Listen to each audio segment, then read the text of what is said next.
Assalamualaikum warahmatullahi wabarakatuh. Waalaikumsalam warahmatullahi wabarakatuh. Pada pagi hari ini saya akan mempresentasikan PPT saya yang berjudul Pengaruh Pembibitan dalam Produksi Susu Sapi Perah Peranakan Friesian Holland. Bagian strukturnya di sini ada sapi perah yang digunakan peranakan Friesian Holland, kemudian terus ke kualitas bibit sapi perah. Di kualitas bibit itu bisa dilihat ada penampilan, bobot badan, umur kawin pertama, dan hasilnya produksi susu harian. Latar belakang masalahnya, Indonesia itu sampai saat ini masih menggunakan untuk konsumsi susunya itu belum dapat dipenuhi melalui produksi dalam negeri. Jadi masih banyak impor dari luar. Lanjut, solusinya itu bisa ditingkatkan dengan adanya manajemen yang baik dalam usaha sapi peternakan sapi perah. Salah satunya dilakukan adalah dengan mengetahui bibit-bibit unggul dalam menunjang produktivitas.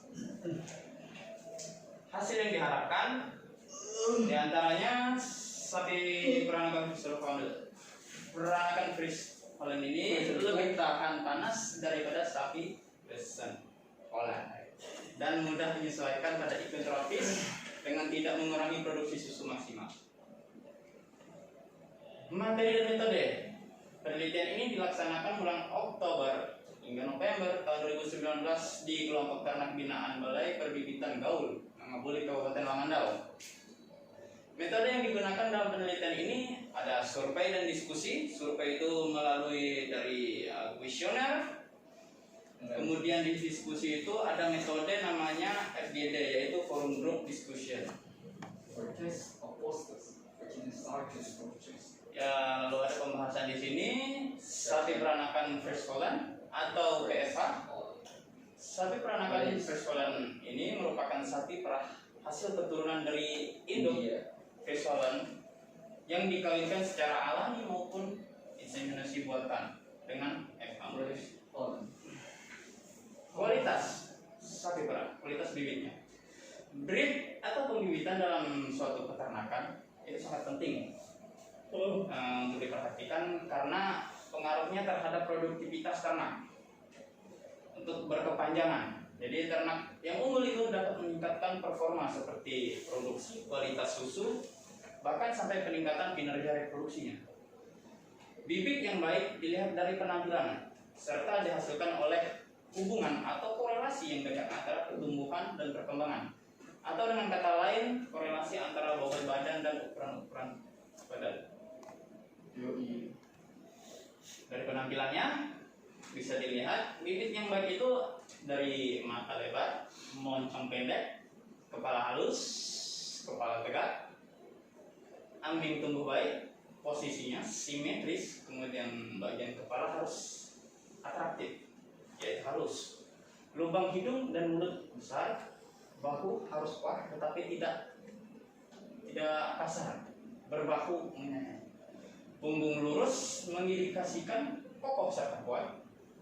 Ada bokong dan pangkal paha harus panjang dan kuat karena keterlibatan dalam menopang ambing. Kemudian di bagian kaki harus lurus dan beserta lebar untuk menyangga ambing yang lebih besar. Pundak harus tajam melebihi bagian atas punggung, lemak tubuh sedikit.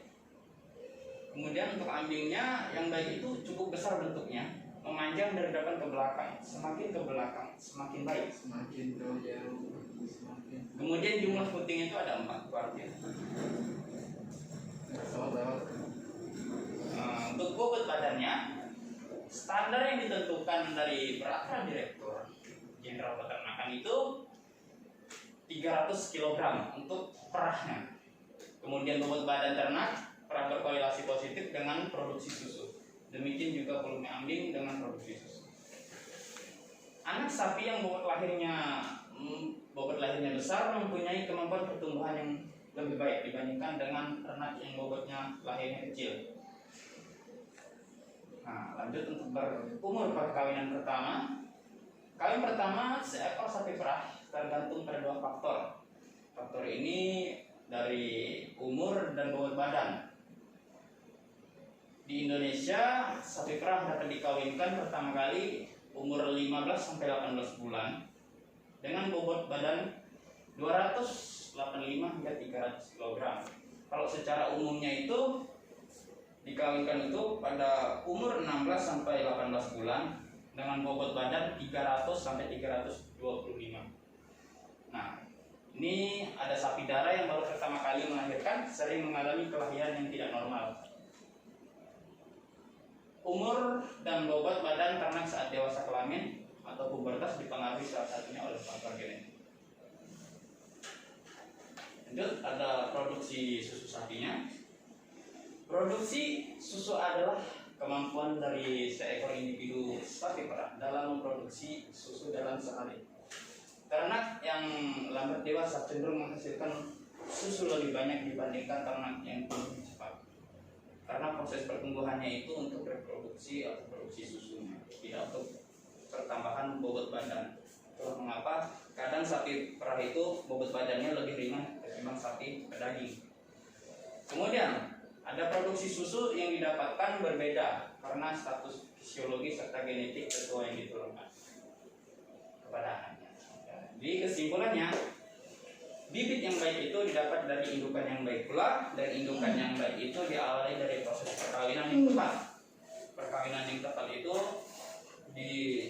oleh dua faktor, dewasa tubuh dan dewasa kelamin. Bobot badan ternak perah berkorelasi positif dengan produksi susu.